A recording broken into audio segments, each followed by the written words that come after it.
This soap probably won't make you a hero, but it will help support them.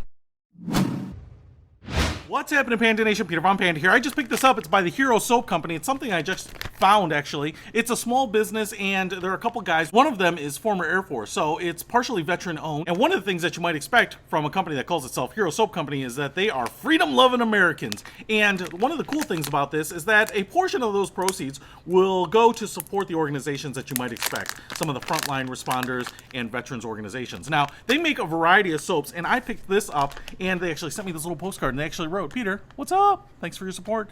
So they make soap in a variety of aromas and flavors, and this one, I believe, is spearmint, because I thought that would be awesome. Dude, it totally reminds me of spearmint gum.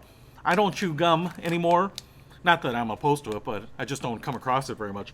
And this totally reminds me of it. So you can see the soap right in there. It's a block of soap. So what's fun about this is that it's kind of an artisanal soap, but I think it will appeal to the guys that not only want to smell good and stay clean, but also support some veteran-owned organizations. So you can see here it's a block. I'd say it's about 2¼ inches square and then about an inch tall. And I don't know how they make it, but they all come like this, and they do come in a variety of flavors and scents. And so I'll tell you what, this is strong spearmint. I bet you will smell like a stick of gum coming out of the shower with this thing, but it's pretty awesome, and I love the idea of having an artisanal soap because I'm trying to be all high society and yet support organizations and small businesses that I really believe in. So, hey, if you want to pick up the Hero Soap Company soap, I will put a link to it in the description so you can see all of their different aromas.